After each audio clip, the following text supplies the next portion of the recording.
তারেক রহমানের সঙ্গে সাক্ষাৎ করেছেন ঢাকায় নিযুক্ত পাকিস্তানের হাইকমিশনার ইমরান হায়দার। ভারতীয় ক্রিকেট বোর্ড যেটা সিদ্ধান্ত নিয়েছে সেখানেও বিতর্ক আছে, যে বলা হচ্ছে যেখানে ঊর্ধ্বতন কোনো কর্মকর্তার নির্দেশে এটি হয়েছে।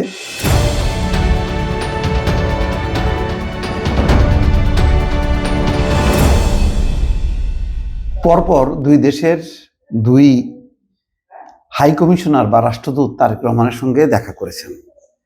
দেশ দুটি নিঃসন্দেহে গুরুত্বপূর্ণ বাংলাদেশের জন্য বর্তমান প্রেক্ষাপটে।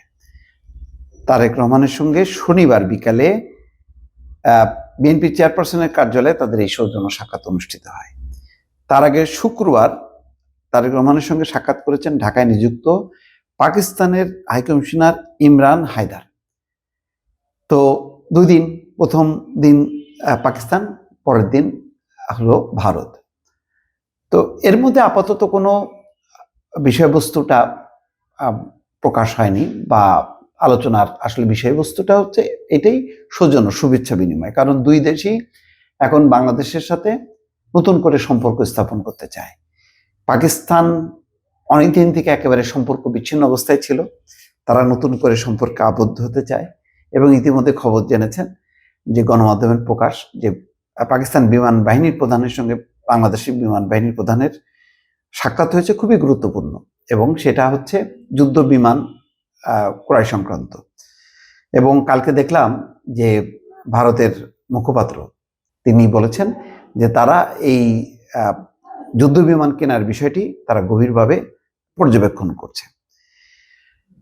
তো নিশ্চয়ই এই সৌজন্য সাক্ষাতের মধ্যেই রাজনীতি আছে। ভারতের অবস্থানটা হচ্ছে এই, ভারতের পররাষ্ট্রমন্ত্রী জয়শঙ্কর এসে তারেক রহমানের সঙ্গে সাক্ষাৎ করেছিলেন 30শে ডিসেম্বর, যখন খালেদা জিয়ার মহাপ্রয়াণ অনুষ্ঠান বাংলাদেশে অনুষ্ঠিত হয়।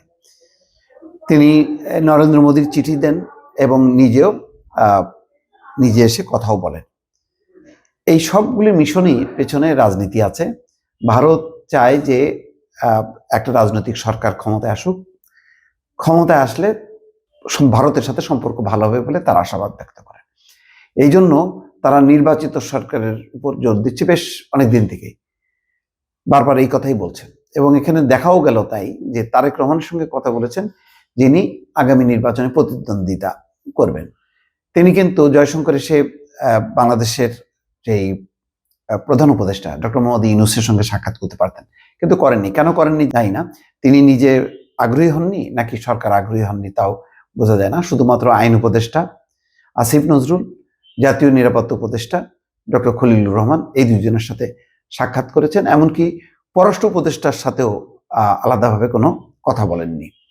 আর প্রধান উপদেষ্টা ডক্টর মোহাম্মদ ইউনূস তো নাই। কিন্তু গুরুত্বটা পেয়েছে, ফোকাস পয়েন্টটা ছিল তারেক রহমানের সঙ্গে তার সাক্ষাৎ এবং নরেন্দ্র মোদীর একটি শোক বার্তা, যে শোক বার্তায় তিনি খালেদা জিয়ার কথা স্মরণ করেছেন, ভারতের সাথে চমৎকার সম্পর্কের কথা স্মরণ করেছেন এবং আগামী দিনে সম্পর্ক এগিয়ে নেওয়ার প্রতিশ্রুতি দিয়েছেন। কিন্তু মাঝখানে আইপিএল নিয়ে যে ঘটনা ঘটলো তাতে প্রায় বলা যায় যে পরিস্থিতি আরো খারাপ হলো, দ্বিতীয় দফা খারাপ হলো। মানে সাম্প্রতিক সময় পরপর দুইটা ঘটনা ঘটলো। সর্বশেষ ঘটলো আইপিএলে মুস্তাফিজকে বের করে দেওয়া হলো, মোট কথা। তখন বাংলাদেশের সিদ্ধান্ত হলো যে তারা আইপিএল সম্প্রচার করবে না এবং ভারতে খেলবে না। হঠাৎ করে আবার সম্পর্কের খারাপ হয়ে গেল। তার আগে দীপুচন্দ্র দাসের মৃত্যুকে ঘিরে ভারতের উগ্রবাদীরা সহিংস আচরণ করলো। মোটামুটি 5টা হাইকমিশনের মধ্যে 5টা মিশনের মধ্যে 4টা মিশনকে আক্রান্ত করলো এবং ভিসা এখন কার্যত বন্ধ হয়ে আছে। তো এই অবস্থায় ভারতীয় হাইকমিশনার প্রণয় ভার্মা আবার এসছেন। নিশ্চয়ই তারা এই ব্যাপারে খুব কঠিন অবস্থানে সিদ্ধান্ত নেয়নি, এবং ভারতীয় ক্রিকেট বোর্ড যেটা সিদ্ধান্ত নিয়েছে সেখানেও বিতর্ক আছে, যে বলা হচ্ছে যেখানে ঊর্ধ্বতন কোনো কর্মকর্তার নির্দেশে এটি হয়েছে, যেটা ভারতীয় ক্রিকেট বোর্ডের সবাই একমত নন। এবং ভারতেও প্রতিক্রিয়া হয়েছে, বাংলাদেশে তো প্রতিক্রিয়া হয়েছে। বাংলাদেশে আবার তামিম ইকবাল বলেছেন যে আলোচনার মাধ্যমে সমস্যা সমাধান করা উচিত। তাকে আবার একজন পরিচালক আবার ভারতীয় দালাল বলেছে, সেটা নিয়ে আবার বাংলাদেশে আবার একটা উত্তেজনা। এরকম টানাপোড়েনের মধ্যে প্রণয় ভার্মার এই আবার সৌজন্য সাক্ষাৎ করা নিশ্চয়ই যেই পরিস্থিতি ঘটে গেছে তার আলোকে বাংলাদেশের সাথে সম্পর্ক উন্নয়নের কথাই হয়তো তার সদিচ্ছাটা ব্যক্ত করবেন, সেটা বোঝা যাচ্ছে। আর পাকিস্তান তো নিয়মিতভাবে আপ্রাণ চেষ্টা চালিয়ে যাচ্ছে যে বাংলাদেশকে নতুন বন্ধুত্বের বন্ধনে আবদ্ধ করা। এবং দেখা গেল যে বেইজিংয়ে চীন এবং পাকিস্তানের আলোচনার মধ্যেও সেখানে বাংলাদেশের ব্যাপারে আলোচনা হয়েছে, বাংলাদেশের নিরাপত্তা এবং বাংলাদেশে যাতে কেউ হস্তক্ষেপ না করে সেই আলোচনা। সব মিলায় এখন নতুন নির্বাচন সামনে, সেই নির্বাচনে নতুন এক দল ক্ষমতায় আসবে, নতুন সরকার আসবে।